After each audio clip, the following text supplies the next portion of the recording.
কয়েক মাস আগের কথা। বিজেপি ছেড়ে তৃণমূলে এসে রানাঘাট দক্ষিণ কেন্দ্রে বিজেপি বিধায়ক মুকুটমণি অধিকারী রানাঘাট লোকসভা কেন্দ্রে তৃণমূলের প্রার্থীপদ পান। বিজেপি প্রার্থী জগন্নাথ সরকারের বিরুদ্ধে প্রচারে খামতি ছিল না তার। লোকসভা ভোটের অধীনে থাকা 7টি বিধানসভা কেন্দ্রে তৃণমূলের হয়ে ভোটারদের দরজায় দরজায় পৌঁছে গিয়েছিলেন।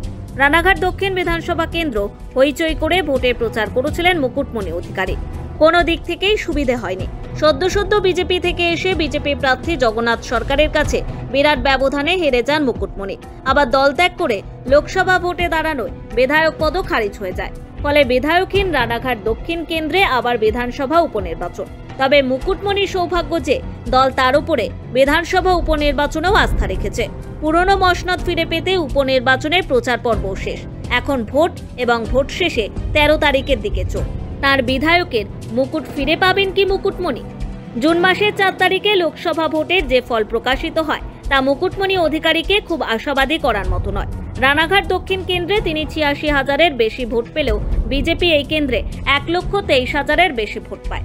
অর্থাৎ সদ্য হওয়া লোকসভা নির্বাচনে বিজেপি এই বিধানসভা কেন্দ্রে এগিয়ে থেকেছে প্রায় 37,000 ভোটে। এই ব্যবধান ঘুচিয়ে জেতা খুব সহজ হবে না তার পক্ষে। যতই কয়েকদিন আগে পর্যন্ত তিনি এই কেন্দ্রের বিধায়ক থাকুন, তখন তার দলের নাম ছিল বিজেপি। 2011 এবং 2016 সালের বিধানসভা নির্বাচনে এখানে তৃণমূল জয়ী হল। 2021 সালে পট পরিবর্তন হয়। মুকুটমণির হাত ধরে বিজেপি রানাঘাট দক্ষিণ কেন্দ্রে জয়ী হল। বনগাঁ এবং রানাঘাট জুড়ে বিজেপির কর্তৃত্ব কায়েম হয়ে যায় 2019 সালে। মূলত মতুয়া অধ্যুষিত রাজ্যের এই অংশে বিজেপির জয়ের পেছনে ছিল গুরুচাঁদ ও হরিচাঁদ ঠাকুরের ধর্মীয় আদর্শ মেনে চলা মানুষদের সমর্থন।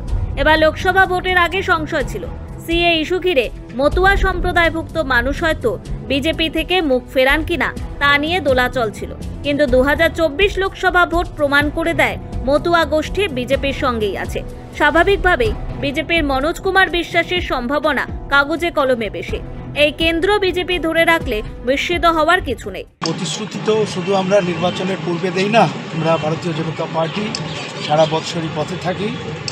নরেন্দ্র মোদীর নেতৃত্বে সারা ভারতে যে কর্মযোগ্য তার নিরিখেই আমাদের এই ভোটে লড়া। প্রমাণিত যে রানাঘাট দক্ষিণ বিধানসভা বিজেপির উর্বর ক্ষেত্র, সেটা বারবার প্রমাণ হয়েছে। পূর্ব বিধানসভাতেও আমরা প্রায় 17,000 অধিক ভোটে আমরা লিড করেছি। এই লোকসভাতেও আমরা প্রায় 37,000 ভোটে লিড করেছি। সুতরাং জয় শুধু আমাদের সময়ের অপেক্ষা। সিপিআইএমের অরিন্দম বিশ্বাস ভোট যুদ্ধে থাকলেও বামেদের এখানে উপনির্বাচনের দাগ কাটার কোনো ক্ষীণ আলো দেখা যাচ্ছে না। লড়াই মনোজ মুকুটের। তবে মনোজের অসুবিধে দলীয় কোন্দল।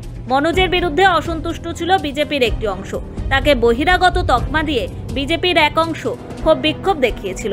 উভয় দল কেবলমাত্র প্রার্থীদের ওপরে ভরসা করছে না, দায়িত্ব বর্তেছে পার্থসারথী চট্টোপাধ্যায় এবং শঙ্কর সিং এর উপরেও।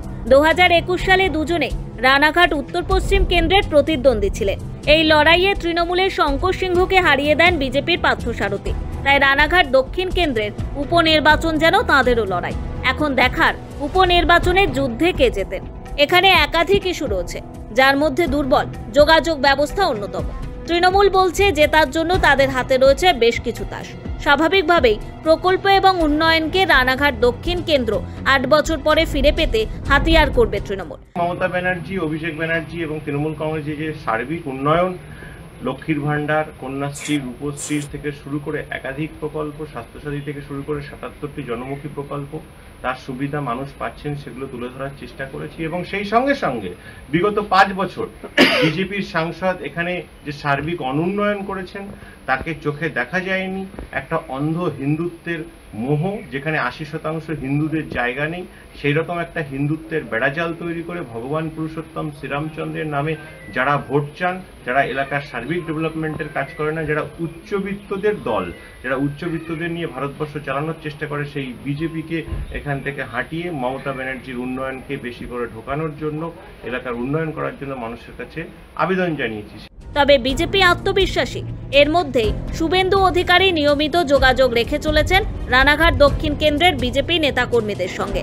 শুভেন্দু ইতিমধ্যেই গর্জন করেছেন। তার অভিযোগ, এখানে ভোট জিততে পুলিশকে কাজে লাগাতে চাইছে শাসক দল। নবান্ন থেকে পুলিশের কাছে বিশেষ নির্দেশ রয়েছে। অভিযোগ, রাজ্যের বিরোধী দলনেতা। তবে যাই হোক না কেন, বিধানসভা ও লোকসভা ভোটের প্রেক্ষাপট যতই ভিন্ন হোক, উভয় দলের লড়াই কঠিন। একদিকে লোকসভা ভোটে রাজ্য জুড়ে তৃণমূলের হাওয়া, অন্যদিকে দলেও তার বিরুদ্ধে ক্ষোভ বিক্ষোভ।